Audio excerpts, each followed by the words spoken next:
Bismillahirrahmanirrahim. Jamaah subuh yang dirahmati Allah. Alhamdulillah pada pagi ini kembali kita bermuajahah. Kalau tema kita pada pagi ini mengetengahkan tentang upaya seseorang menemukan iman, kita alhamdulillah sudah menemukan iman, tetapi ada sisi lain yang harus kita perjuangkan, yakni mempertahankan dan mengaplikasikan unsur-unsur iman yang sudah ada di dalam diri.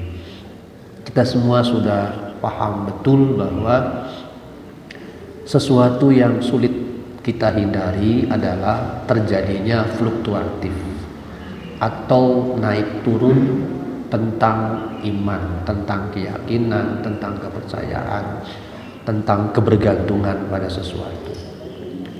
Ini terjadi karena sifat jiwa yang memang ada unsur lawamah, ya, labil.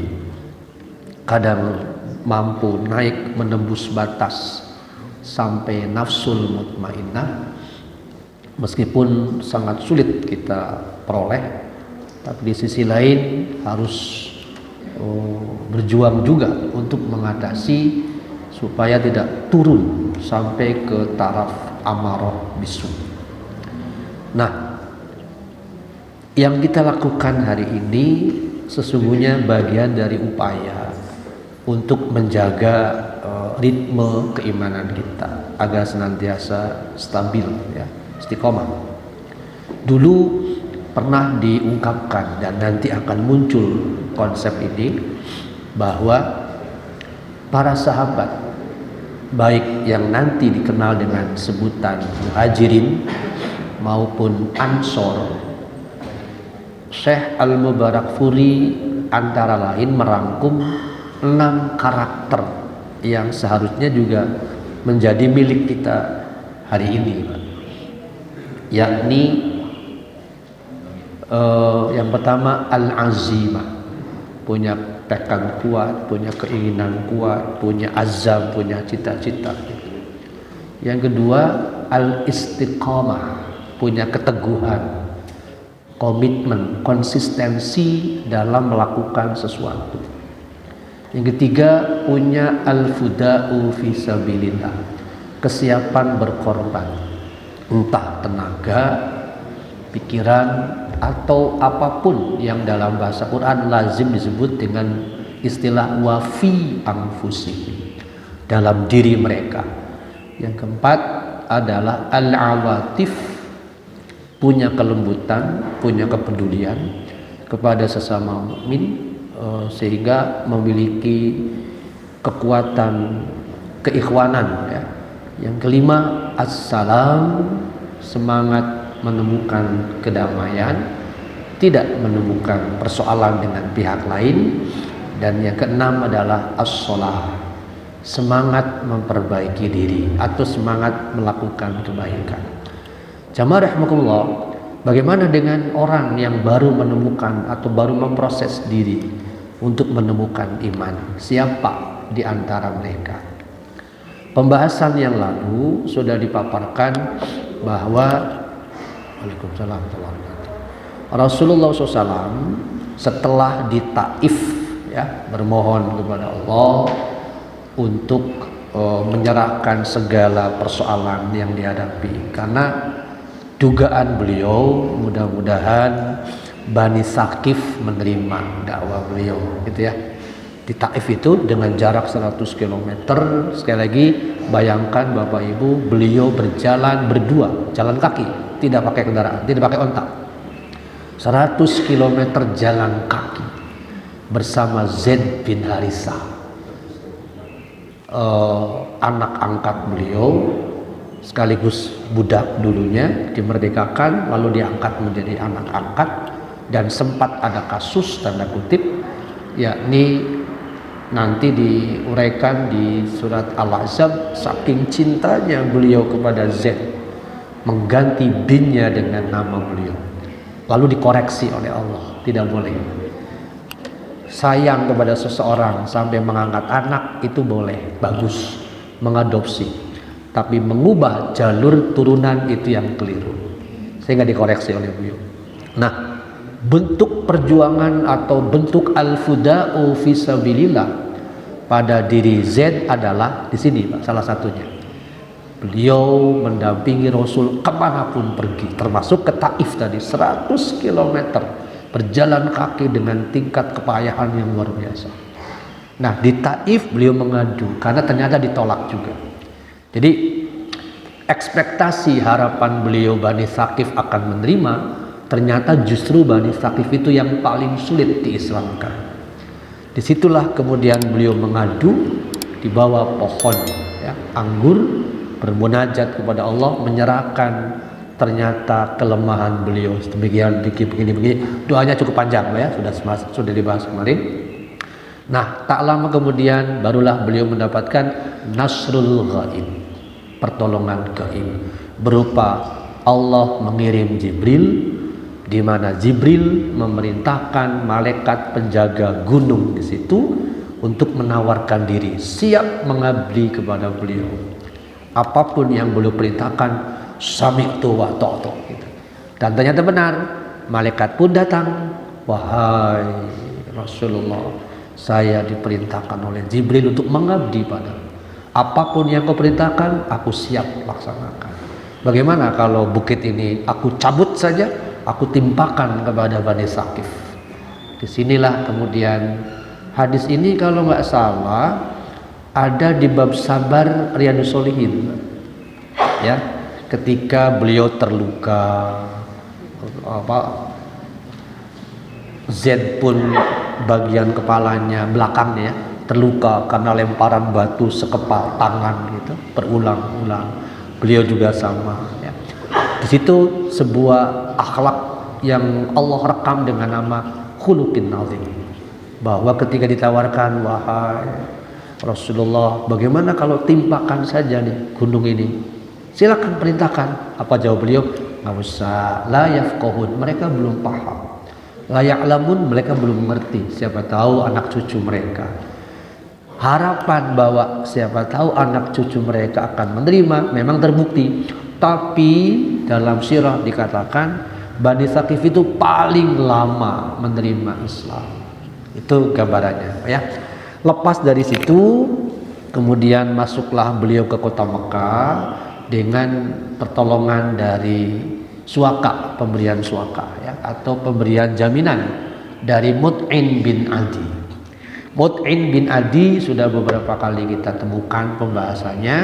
Pertama, dia dulu sempat mencerca beliau di hadapan Abu Talib. Yang kedua, Mut'in bin Adi menjadi pembela saat lembaran boikot dicabut oleh dia. Yang ketiga, Mut'in bin Adi juga kali ini memberikan perlindungan, sehingga nanti ada sebuah hadis yang sudah disampaikan kemarin, kalau Mut'in bin Adi masih hidup, itu pernyataan beliau ketika di perang Badar. Kalau Mut'in bin Adi masih hidup, aku serahkan keputusan bagaimana menangani tawanan ini. Artinya ucapan ini menunjukkan apresiasi beliau kepada Mut'in bin Adi, betapapun itu musyrik. Jadi di sini ya, dalam konteks muamalah kita nggak boleh menegasikan, menafikan tentang penghargaan kepada seseorang yang berjasa, sekalipun dia musyrik atau kafir ya. Itu secara manusiawinya tidak boleh diabaikan ya. Nah, lepas dari situ kemudian dakwah secara individu mulai dirancang kembali. Kemarin sudah beberapa kabilah ya yang didekati oleh beliau, Bani Amir, Bani Hawazin dan seterusnya, banyak sekali, satu persatu selama bertahun-tahun. Tapi disingkat memang ya, tidak terlalu rinci. Kalau terlalu rinci mungkin Ibnu Hisam panjang Pak ini ya. Makanya sirah Ibnu Hisam sampai 4 jilid tebal itu karena rinci sekali ya sifatnya. Ini gambaran besar saja. Nah, salah satu hal menarik ketika beliau mendatangi Bani Amir adalah terjadinya semacam bergaining position, tawar menawar. Baiharoh bin Firas namanya. Dia bertanya kepada Rasulullah SAW. Ini menggambarkan cowok matre, Pak. Pemimpin yang melihat segala sesuatu itu dengan materi dunia, atau bahasa sekarang namanya pragmatis, ya.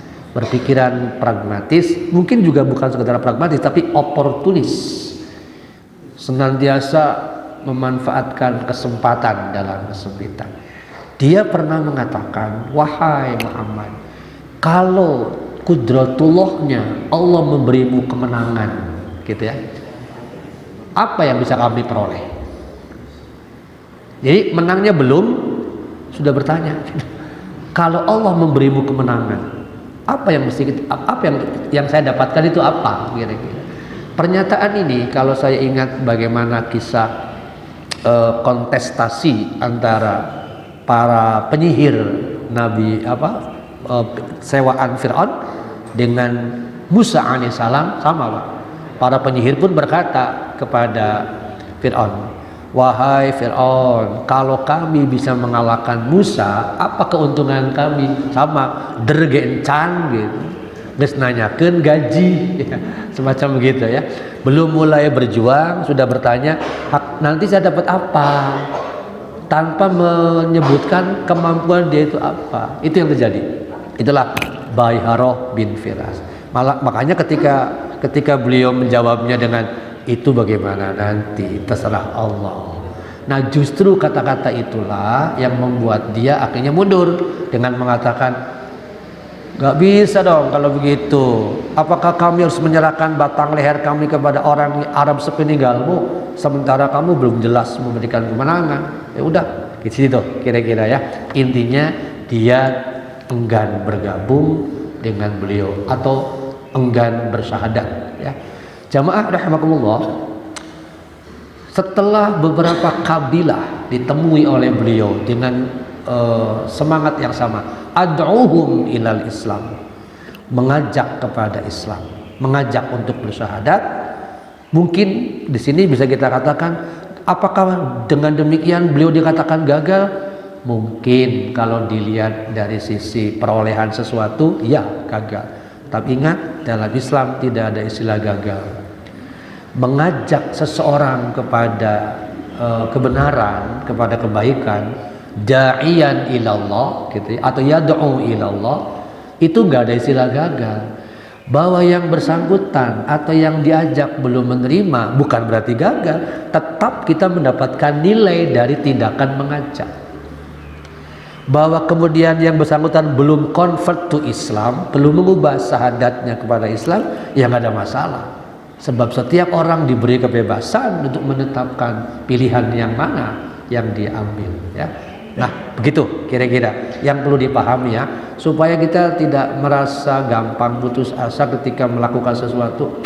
Ya udahlah, nggak usah lah, susah geringan. Nah, karena setiap muslim nggak boleh punya rasa mudah hopeless ya, punya rasa mudah putus asa. Makanya di bab Riyadhus Shalihin bab 50, 51, 52 itu 3 bahasan Pak. Al-khauf, ar-roja, dan al-fadilatu roja. 3 bab di dalam Riyadhus Shalihin menyangkut takut, berharap, keutamaan berharap, berulang-ulang di situ. Tujuannya satu, agar setiap muslim bangkit semangat juangnya dengan optimisme yang baik ya. Bukan gampang yang putus asa. Nah berikutnya digambarkan oleh Rasulullah SAW ya, tentang Bani Amir. Ini singkatnya ya. Ada beberapa orang dari Bani Amir yang mendapatkan tawaran dari Rasulullah SAW bahwa mereka ayo masuk saya Rasul Allah, mengikuti apa yang aku sampaikan. Nah, salah seorang dari mereka bercerita, tokoh di sini ya. Tokoh orang itu bercerita, yad'una ila kata dia, mengajak kami katanya ya. Seseorang yang ternyata dia itu masih punya hubungan dengan Abdul Muttalib. Dia menemui kami dan ternyata orang itu meyakini setelah terjadi dialog dengan yang bersangkutan. Dia bersumpah meyakinkan umatnya, walladzi nafsun fulanun biyadihi, demi seseorang yang berada dalam genggaman tangannya. Tangannya di sini maksudnya Allah ya. Jadi bersumpah seperti ini hal biasa. Ada wallahi yang salah itu, wallati awal uzza itu yang salah. Ini enggak demi Allah, atau kadang-kadang menggunakan pernyataan seperti ini, demi yang jiwaku berada dalam genggamannya. Kalau Bapak Ibu mengikuti kajian Riyadhus Shalihin, pasti beberapa kali menemukan sumpah seperti ini, walladzi nafsi biyadihi ya. Atau wallahi, yang paling umum memang wallahi ya. Ma taqawwala Ismail qattun wa innaha lahaqqun. Itu ucapan orang tadi. Setelah dia berhadapan dengan Rasulullah SAW, dia menyimpulkan, demi Allah, orang ini masih punya hubungan ternyata dengan Ismail. Apa yang dikatakannya bersambungan dengan Ismail. Wa innaha lahaqqun, sungguh dia itu benar. Jadi tanpa disadari, tokoh dari Bani Amir ini meyakini bahwa inilah orang yang ditunggu-tunggu. Sepertinya konsep ini mirip-mirip dengan dalam bahasa lokal di kita, Pak, namanya Satrio Piningit dalam bahasa sosiologi. Pernah dengar mungkin ya? Atau Ratu Adil. Jadi dunia kacau sedemikian rupa, porak-poranda, tidak jelas sistemnya. Nah, setiap masyarakat berharap mudah-mudahan ada tokoh, mudah-mudahan ada seseorang yang bisa mengubah keadaan. Orang sana menyebutnya Satrio Piningit, gitu kira-kira. Orang yang ditunggu-tunggu untuk menyelesaikan masalah. Masih ingat ketika Pilpres 2014 yang lalu, ada nggak konsep itu seolah-olah, wah inilah orang yang akan begini. Kan begitu. Sama juga sebetulnya. Ya, bagaimana faktanya? Mangawe rasakan. Kembali ke yang tadi ya. Nah, dialog antara tokoh Bani Amir dengan Rasulullah SAW ini, saya paling tidak ya, kita mengambil 4 hal, Pak. Pertama, Rasulullah SAW memiliki garis keturunan Ismail bin Ibrahim. Orang tadi meyakini itu, faktanya iya kan, kuat gitu, bahwa beliau punya garis keturunan langsung, meskipun tentu perlu dicermati kembali bagaimana jalurnya ya. Yang pasti sampai ke Adnan itu valid secara hadisnya banyak ya. Yang kedua, penantian akan adanya pelanjut ajaran Ismail bin Ibrahim. Itu yang saya katakan tadi. Masyarakat dari Bani Amir berharap akan muncul orang yang membersihkan karat-karat ajaran masa itu.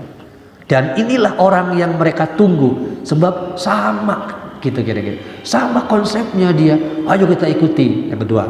Yang ketiga, sikap sombong seringkali menutup hadirnya kebenaran. Contohnya tadi, Bahira bin Firas.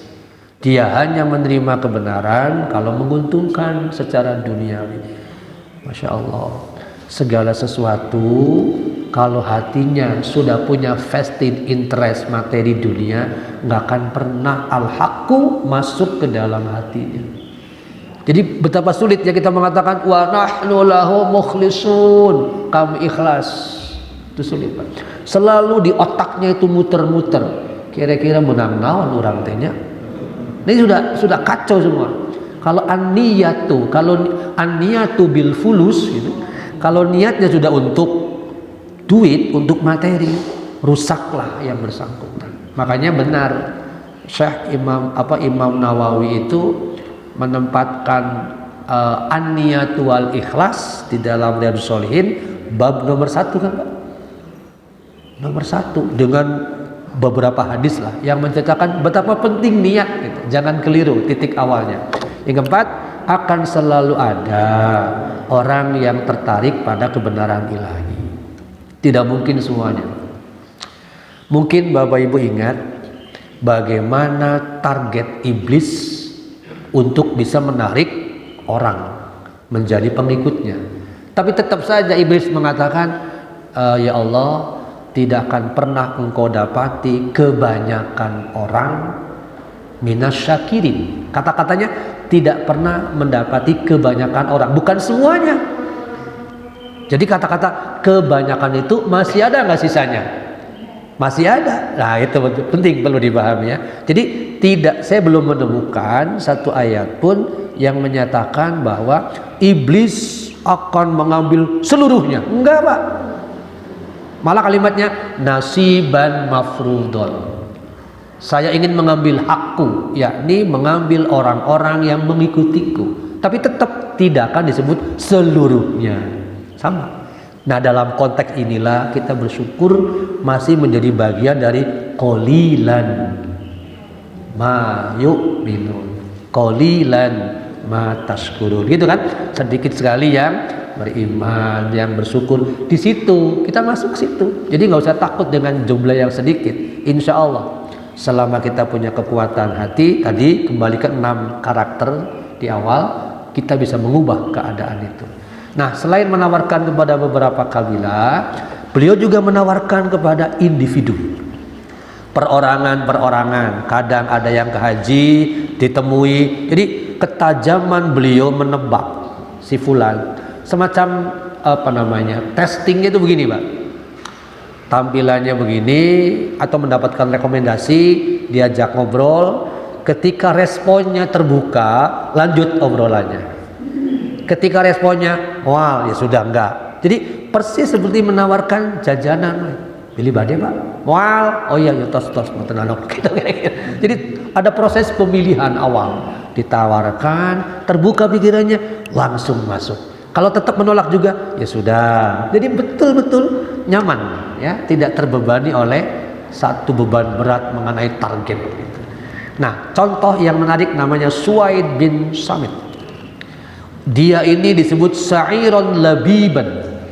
Labib, Bapak kenal ya? Albab, ulil albab. Itu ada hubungan, menggambarkan orang yang otaknya cerdas, berpikir radikal. Ingat, dalam bahasa filosofis ya, seseorang disebut berpikir filsafat, salah satunya radikal istilahnya Pak. Tapi kalau Bapak Ibu mendengar kata radikal, padahal para filosof itu disebut berpikirnya radikal. Kenapa nggak mereka disebut radikal juga? Jadi kalau kita mendengar kata radikal itu stigmanya negatif. Berpikir filsafat berarti berpikir radikal, mengakar sampai ke dasar gitu Pak. Nah, namanya labib, atau yang populer di Quran ulil albab. Jadi ulil albab itu adalah orang-orang yang mau berpikir mendalam sampai ke akar masalah, alias radikal tadi. Inilah Suwaid bin Samit. Dia syairan labiban, gelarnya al-kamil. Kenapa? Karena dia bukan saja kemampuan syairnya, kehormatan keturunannya, warna kulitnya juga beda. Dia tidak terlalu hitam gitu ya. Di sisi lain, dia ini disebut-sebut sebagai kalau Rasulullah SAW, Bapak Ibu pernah dengar istilahnya Al-Quran berjalan ya. Kalau Rasul kan disebutnya Al-Quran berjalan. Nah, Suwaid bin Samit dikenal kamus berjalan. Artinya apa Pak? Cerdas. Berarti wawasannya itu luas. Itu bahas beberapa bahasa dia kuasai, bahasa Parsi, bahasa Romawi gitu kira-kira, namanya Suwaid. Terjadilah dialog. Nah, dialognya ini Pak yang menarik. Sekali lagi, ketika melihat Suwaid bin Samit terbuka, Rasul langsung masuk, dan seperti biasa beliau cukup membacakan salah satu ayat Quran, tidak perlu syair. Kenapa? Ya beliau nggak mungkin diberi kemampuan bersair Pak. Masih ingat surat Yasin ya, bahwa beliau ma'allamnahu syi'ra wa ma yanbaghila, kami tidak mengajari beliau syair, dan memang tidak pantas beliau bisa syair. Sebab kalau beliau bisa syair, kontra nggak dengan Quran nantinya Pak, fatal gitu. Makanya di sini Pak, orang awam tidak bisa membedakan mana Quran, mana syair ketika membaca Barzanji. Sok, Bapak pernah dengar Barzanji? Deba, marhabaan. Itu syair sebetulnya, sirah nabawiyah, tetapi menggunakan nazom. menggunakan pola itu. Orang awam nggak ngerti, yang penting dibaca tiba-tiba Allah terus gitu kan, itu persoalannya. Ya perlu apa? Nanti perlu dipahami dengan baik mestinya di situ. Ya, itu syair sebetulnya. Ya, baik. Apa katanya? Gini. Di sini Suwaid bin Samit mendatangi beliau, kemudian terjadilah dialog bahwa pertanyaan yang beliau sampaikan ketika dialog tadi, dia mengenalkan dirinya sebagai orang yang tadi ya, inna hadzal kalam, setelah dialog dengan Rasulullah SAW, faqala lahu Rasulullah SAW, inna hadzal kalam hasan, ini kalimat yang sangat indah. Kalimat ini menunjukkan bahwa pengakuan apresiasi beliau, tapi dia lebih tercengang lagi ketika dia mendengarkan Rasulullah SAW membacakan Quran. Apa responnya?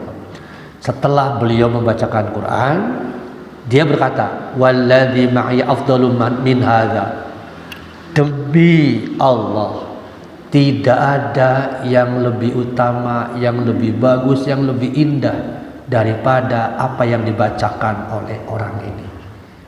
Padahal tadi sudah disebutkan bahwa Suwaid bin Samit terkenal kemampuan bersyairnya, ya, wawasannya luas. Tetapi ketika beliau membacakan Quran, apa yang dia miliki dengan kemampuan syairnya, dalam pandangan dia, saya nggak ada apa-apanya, berarti langsung terjun ke bawah. Disinilah para bapak dan ibu yang dirahmati Allah, Suwaid bin Samit tipikal orang-orang seperti sekarang yang cerdas-cerdas, mempelajari Islam dengan baik, dengan hati yang terbuka, kemudian akhirnya kepincut, tertarik, bersyahadat. Mereka dalam hatinya tidak ada yang namanya doyikon, ya, tidak ada kesempitan karena keterbukaan hati. Inilah sebabnya orang-orang yang masuk Islam itu rata-rata, kalau dari luar ya, rata-rata adalah orang yang pikirannya kuat, mau mempelajari sesuatu mendalam. Sebaliknya, kalau yang pindah ke sana, rata-rata urusan perut kan?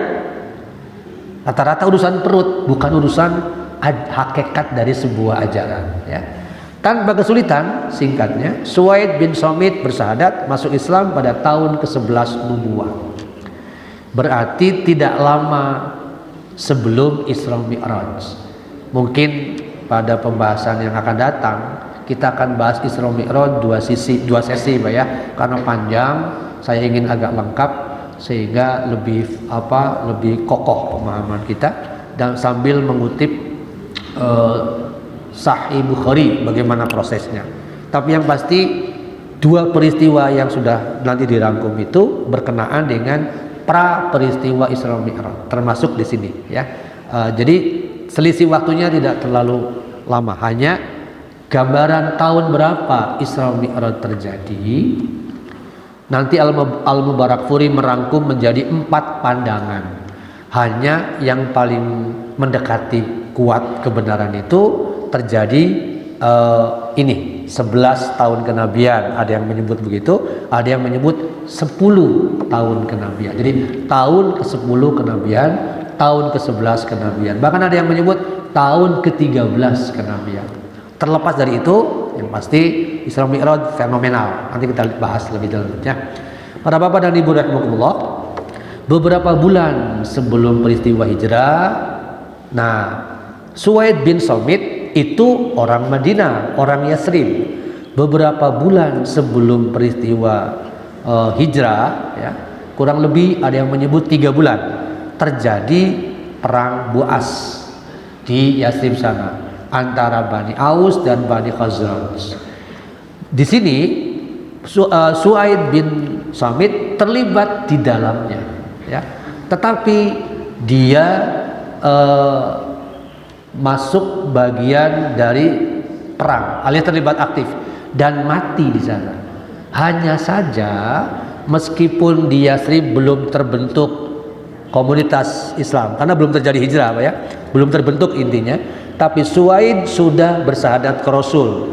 Berarti posisi dia itu sudah muslim, meskipun belum disebut mati syahid karena konteksnya bukan membela agama, tetapi membela kabilah atau membela suku antara mereka, ya. Hanya secara akidah Suwaid bin Somit sudah muslim kematiannya, berarti bukan kematian kafir kan. Sekali lagi perlu dibedakan antara kematian syahid dengan kematian yang tidak kafir, dua hal yang berbeda para bapak dan ibu. Nama lain selain Suwaid bin Samit yang juga berasal dari Yathrib adalah Iyas bin Mu'az. Dia juga berasal dari Bani Aus. Sebetulnya kalau kita runut lagi ke awal, Aus dan Khazraj itu dari orang tua yang sama, Sa'labah, ya. Dari orang tua yang sama, tapi mereka beranak pinak. Nah, anak cucu ke bawahnya itu perang. Dia kan bingung ya, kan sama sebetulnya buyutnya di atasnya gitu. Tapi begitulah di Arab sana jahiliyah, ya. Betapapun punya hubungan saudara meskipun agak jauh, tapi sering terjadi semacam begitu. Itu namanya jahiliyah. Islam datang merekatkan sesama mereka dengan akidah yang sama. Karena itulah Ali Imran 103 menyatakan bahwa salah satu nikmat itu adalah binikmatihi ikhwanan, dipersaudarakannya kita dengan yang lain meski turunan berbeda, bahkan etnis mungkin berbeda. Disitulah nikmatnya, Pak. Jadi kalau kemudian hari ini sesama muslim bermusuhan, kembali ke alam jahiliyah. Kan tadi dulu disebut jahiliyah karena belum direkatkan, diikatkan oleh kalimat tauhid, sehingga mereka akrab. Setelah diikat oleh la ilaha illallah, timbullah persaudaraan yang kuat. Lah sekarang malah saling menyerang, saling menimbulkan kebencian, saling menyatakan pernyataan yang gaduh satu terhadap lainnya. Berarti balik lagi ke jahiliyah dong. Logikanya kan seperti itu, Pak. Maka disinilah menggali sirah nabawiyah diharapkan muncul pemahaman yang sama, pemikiran yang sama, bahwa udahlah kita rajut kembali bagaimana berislam yang kira-kira sesuai lah dengan ajaran Rasulullah SAW dalam rangka dakwah tadi, ya. Jamaah rahimakumullah, tentang Iyas bin Mu'az Al-Mubarakfuri menceritakan begini. Ketika itu Iyas bin Mu'az datang ke Mekah untuk menunaikan haji. Bapak Ibu ingat, beliau mungkin samalah seperti orang dagang sekarang. Setiap ada waktu atau hari pasaran, ya namanya, ya, hari pasaran, dalam arti semacam hari Ahad di sinilah, pasti didatangi, dimanfaatkan untuk menawarkan Islam. Beliau di situ. Setiap tahun haji pasti beliau merancang, bahasa kitanya, ya, merancang kegiatan bagaimana menawarkan Islam. Itu yang dimanfaatkan. Tetapi tadi perlu dipahami adalah kemampuan istimewa beliau untuk cara mendekati orang. Di sini Iyas bin Mu'az salah satu yang didekati oleh beliau. Ngobrol, setelah berhadapan dengan orang itu, fajalasa ilaihim, duduk bareng, beliau berkata, hal lakum fi khabar, apa yang kalian bawa? Ada sesuatu yang informasi yang lebih baik? Enggak, saya punya nih. Kalau kalian mau, saya punya hal yang lebih baik daripada apa yang kalian dapatkan. Mereka bertanya, apa itu? Madzaka? Qala ana Rasulullah ba'atsni ilal ibad ad'uhum.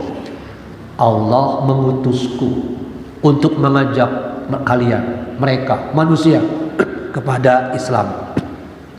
Pernyataan ini kita nyatakannya. Jadi saya punya informasi yang sangat istimewa, yang bahkan lebih baik daripada apa yang kalian miliki. Apa? Saya mengajak Anda ayya'budullah wa la yusriku bi syai'an wa anzala 'alayyal kitab. Beliau menyebutkan pesan pentingnya, Pak. Beliau diangkat menjadi Rasul. Salah satu ajakannya adalah sembah Allah, ibadah kepada Allah, tidak berbuat syirik. Allah menurunkan padaku Alkitab. Intinya beliau kemudian membacakan Al-Quran kepada Iyas bin Mu'az. Setelah mendengar lantunan kalimat yang tak pernah dia dengar, selama ini dia hanya mendengar syair. Seperti Bapak Ibu tahu, Al-Quran bukan syair, tetapi uslubnya, salah satunya kalimatnya tersusun seperti syair untuk menandingi syair. Jadi bukan syair, tapi di atas gitu. Lebih dari apapun. Itu yang membuat bingung. Nah, termasuk Iyas, kalimatnya kok indah sekali. Makanya dia bilang, wallahi khairun mimma ji'tum lah. Demi Allah, apa yang beliau katakan ini lebih baik daripada apa yang kalian miliki sekarang. Bagi saya, gambaran seperti ini kan menunjukkan bahwa hati dia sudah tertarik karena nalar dia, kok luar biasa ini kata-kata. Susunan kalimatnya, isinya gitu. Itulah Suhaib. Itulah Iyas bin Mu'az tadi ya, salah seorang dari Bani Aus tadi. Intinya dia tertarik kepada Quran, lalu mengajak untuk mengikuti beliau. Tapi para bapak, di sini kalimatnya, dia kan tidak sendirian haji ke Mekah itu, tetapi bersama rombongan, antara lain beberapa nama nih, ada Abul Haisar, ada Anas bin Rafi. Apa yang dia sampaikan, yakni Iyas bin Mu'az, itu ditampik oleh Anas bin Rafi, oleh Abul Haisar, sambil menebarkan debu di matanya. Maneh bahasa orang namanya, maneh mah salah ngomong. Kita kesini bukan untuk mencari Islam, bukan, datang ke Mekah mencari bantuan, bukan menerima ajakan dia. Gimana sih? Sementara Iyas bin Mu'az tertarik dengan ajakan beliau. Abul Haisar sebaliknya menolak apa yang dia katakan. Ini artinya Bapak, artinya beda cara berpikirnya kan? Ya, cara berpikirnya antara Abul Haisar dengan Iyas bin Mu'az tadi. Ya, maka menyingkirlah dari urusanku ini. Karena memang kebetulan Iyas bin Mu'az bukan pemimpin rombongan. Jadi dia dianggap tidak bisa mewakili kelompok gitu kira-kira. Itu kan pribadimu, kami enggak. Sebagian besar masih menolak memang ya. Jadi yang dilakukan oleh Abul Haisar atau Anas bin Rafi tadi menunjukkan kesombongan yang diperlihatkan. Sementara sebaliknya pada diri Iyas bin Mu'az justru kelembutan yang ditampakkan ketika dia menerima ya. Jamaah rahimakumullah, kembali ke sini bahwa ini gambarannya tadi ya, bahwa Bani Aus sesungguhnya adalah turunan Yaman, sama seperti Bani Khazraj. Sekali lagi, Aus dan Khazraj itu kakak beradik, nenek moyangnya dulu hijrah ke Hijaz, yakni di Yathrib, beranak pinak di sana. Itu jauh sebelum kaum Yahudi yang eksodus dari Palestina sana pindah ke Yathrib. Konon ada yang menyebut 200 tahun sebelum Aus bin Khazraj datang di situ, Yahudi baru datang gitu, Pak. Jadi selisihnya antara 200 sampai 300 tahun Yahudi datang ke Yathrib, sementara di Yathrib sudah ada Bani Aus dan Bani Khazraj tadi ya. Para bapak dan ibu rahimakumullah, intinya kembali, setelah beberapa tokoh dari Yathrib pribadi tadi ya masuk Islam, eksistensi gaul Islam gemanya semakin masif. Orang pun mulai banyak yang mendapatkan informasi tentang adanya agama baru, tentang Rasul yang terakhir tadi, sehingga satu persatu individu yang terbuka, yang akalnya cerdas mulai tertarik, antara lain dari kabilah Ghifari, namanya Abu Dzar Al-Ghifari.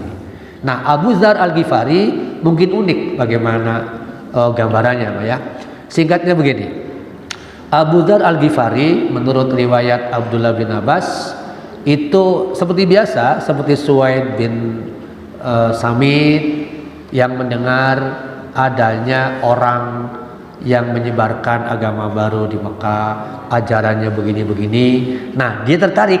Maka kata Abu Dzar, saya termasuk orang yang punya rasa penasaran bagaimana konsep ajaran yang disampaikan oleh orang ini. Datanglah dia membekali dirinya ya dengan persiapan. Apa yang dia katakan? Dia bekalnya sederhana. Memang orangnya sederhana, sebelum Islam pun sudah masuk kategori sederhana. Dia berbekal, dia membawa tongkat, dia membawa kurma, sekantung kurma sebagai bekal. Intinya satu yang dia ingin temukan, yakni ingin menemukan kebenaran. Betapapun perjalanannya cukup jauh. Kalau kita lihat kabilah yang Bapak lihat peta di sini, Ghifar itu letaknya di antara Mekah dan Madinah. Di Mekah jauh sekali jaraknya, jadi lumayan gitu ya gambarannya. Para bapak dan ibu, ini gambaran lengkapnya bahwa Abu Dzar Al-Ghifari tadi pada mulanya dia mengirim saudaranya dulu untuk menemui orang yang bersangkutan sebelum dia sendiri yang mencari ya. Mengirim dalam rangka apa? Ya menemukan informasi lah tentang pribadi yang bersangkutan. Tapi rupa-rupanya informasi yang diberikan oleh saudaranya itu kurang memadai ya. Tetap saja pada diri Abu Dzar ada rasa penasaran yang lebih, sehingga udahlah saya sendiri aja. Dia berangkat sendiri. Nanti terjadi hal-hal menarik pada pembahasan berikutnya. Para bapak rahimakumullah, sekedar ilustrasi tadi ya. Nah, karena dia merasa kurang maksimal informasi yang dia terima dari saudaranya, maka dia berangkat sendiri. Akhaltu jiraban wa asad. Saya ambil saja sekantung kurma. Kemudian aqbaltu ila Makkah, saya terus berangkat ke Mekah. Intinya satu, ingin mengenal orang itu. Sebab apa yang dia dapatkan dari saudaranya kurang lengkap. Nah, sesampai di Mekah, khususnya Masjidil Haram, wa akuna fil masjid, ketemulah beliau dengan Ali bin Abi Thalib. Lantas belum kenal nih, ditanya ketika itu. Ali pun belum kenal. Setahu saya riwayat lain mengatakan Abu Dzar baru kenal dengan Abu Jahal karena sama-sama pebisnisnya. Sementara dengan Ali bin Abi Thalib belum kenal sama sekali. Sehingga ketika Ali melihat, sebetulnya Anda bukan orang sini ya, dari mana ya kira-kira? Itu makanya tadi dikatakan Anda orang asing. Terjadi dialog. Kalau ingin mengenal orang itu, ayo ikut saya. Diarahkanlah oleh Ali bin Abi Thalib ke tempat beliau nantinya ya. Tentu menginap dulu, besoknya ketemu. Intinya begini Pak, setelah ketemu dengan Ali, diajaklah Abu Dzar untuk menemui Rasulullah SAW. Kalau dilihat petanya begini, ini petanya Pak. Ketemunya di sini di Masjidil Haram, terjadi dialog. Intinya dia ingin menemui orang yang dimaksud. Seperti Bapak Ibu tahu, kaderisasi adanya di rumah Al-Arqam bin Abi Al-Arqam. Kalau Anda ingin menemui orang yang dimaksud dan mendapatkan banyak pelajaran, ikut saya. Akhirnya pergi ke sini, Pak. Ya, dari sini berjalanlah ke rumah Al-Arqam bin Abi Al-Arqam. Karena di sana proses taklimnya rutin, kajiannya. Ya, di situ ketemu dengan Rasulullah SAW dan nanti ada banyak dialog yang bisa kita lakukan.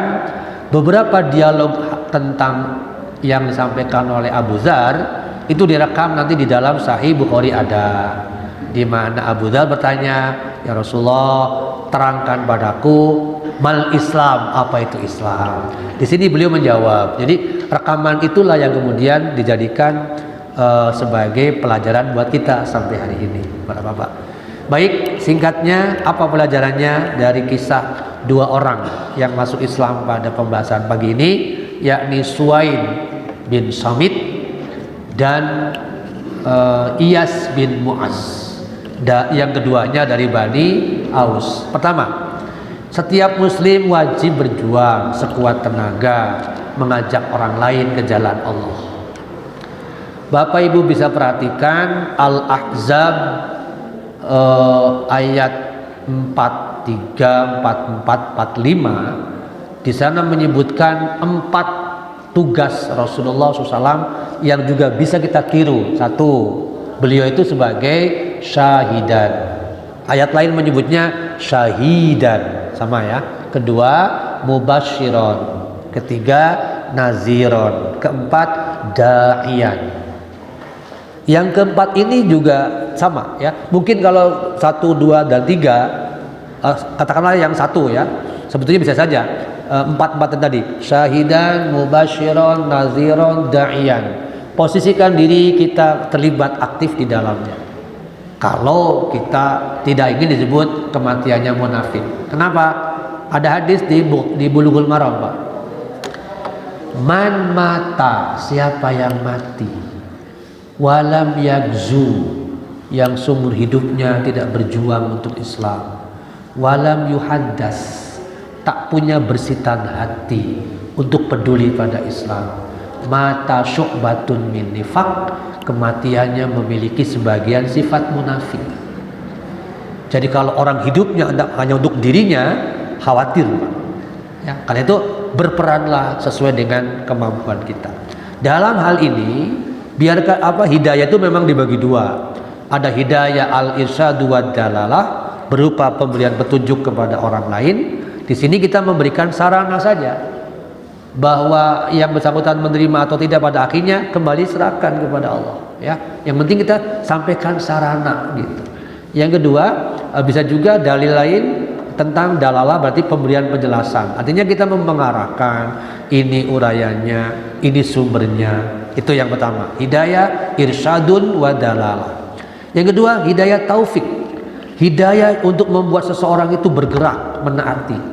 Di dalam dirinya sudah ada kecocokan, sudah ada titik temu, maka jadilah dia bergerak. Masih ingat ayat ini ketika Abu Talib membuat tameng pada dirinya dengan mengatakan, tidak Muhammad, saya hanya ingin memegang teguh agama nenek moyang. Itu artinya belum ada titik temu, sehingga Rasulullah SAW berikhtiar terus, malah turun ayat ini kan, innaka la tahdi man ahbabta. Yang pertama, jadi hidayah taufik memberi kesan bahwa ada kesesuaian dengan hati, lantas ada dorongan untuk melakukan sesuatu karena merasa cocok di situ. Dalam Quran ada 2 ayat ini yang berbeda ya. Al-Qasas menunjukkan bahwa hak mutlak pemberian hidayah itu Allah. Di sisi lain Al-Baqarah 272 menegaskan bukan kewajibanmu Muhammad memberi mereka hidayah. 2 ayat ini seolah-olah menutup ikhtiar seseorang untuk mendapatkan hidayah. Tapi sebetulnya tidak begitu ya. Kembali lagi pada kata-kata mayyasha. Allah mutlak memberi seseorang hidayah, tapi di sisi lain Allah akan melihat dan memberi hidayah kepada seseorang pada saat yang bersangkutan terbuka hatinya. Betapapun ada ikhtiar dari luar untuk mengajaknya, tetap tidak mungkin terbuka kalau dirinya sendiri menutup diri. Kita lihat contoh lain, bagaimana ikhtiar Nabi Nuh meyakinkan anaknya, Pak. Ya bunayya irkam ma'ana, wahai anakku, sini naiklah ke dalam perahu bersama kami. Wala takun ma'al kafirin, jangan menjadi bagian dari orang-orang kafir. Apa yang diucapkan oleh anaknya? Qal sa'awi ila jabal, enggak, saya akan mencari, akan bertengger, akan bersayap, bersemayam, akan tinggal di gunung yang tinggi, sebab aku yakin gunung yang tinggi itu ya'shimuni minal ma'i, akan melindungiku dari banjir air. Faktanya tidak. Jadi ucapan anak Nuh itu menunjukkan bahwa dia tidak memiliki kecocokan karena menutup diri tadi ya. Yang pertama itu jadi eksistensi dan gaung dakwah gambarannya menggema. Sekali lagi, persoalannya terletak pada kemauan orang untuk menerima atau tidak. Yang kedua, siapapun yang berhati terbuka karena memiliki sense of knowledge, ya, pada akhirnya akan menemukan kebenaran. Dalam diri kita ini sesungguhnya ada excited, ada keinginan, rasa ingin tahu yang kuat. Nah, kalau rasa ingin tahu yang kuat itu kemudian dibarengi oleh keterbukaan, insya Allah akan menemukan yasro sodro, terbuka hatinya. Rata-rata yang tadi ya, contoh Suwaid bin Samit atau Iyas bin Mu'az menggambarkan itu, termasuk Abu Dzar Al-Ghifari. Contoh 3 orang ini menunjukkan bahwa mereka berawal dari rasa ingin tahu, hatinya terbuka untuk menemukan kebenaran. Jadi benar yang dikatakan oleh Profesor Jeffrey Lang gitu. Tadi kan Suwaid bin Samit terperanjat kaget ketika mendengar bacaan Al-Quran. Iyas bin Mu'az juga sama. Abu Dzar sama di situ. Luar biasa. Nah, ketakjuban mereka itulah yang membuatnya tertarik. Gitu.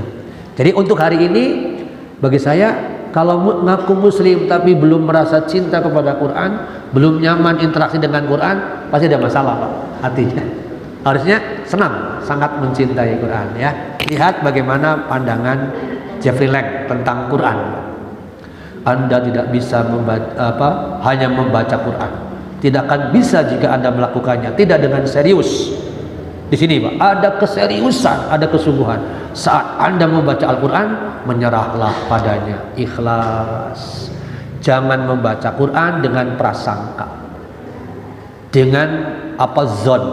Membaca Quran harus dengan yakin, penuh cinta, insya Allah pasti diarahkan kebenaran. Kemudian yang dikatakan oleh Jeffrey Lang tadi, untuk menemukan iman dalam rangka meraih kemuliaan. Setahu saya Jeffrey Lang mengalami posisi seperti itu Pak.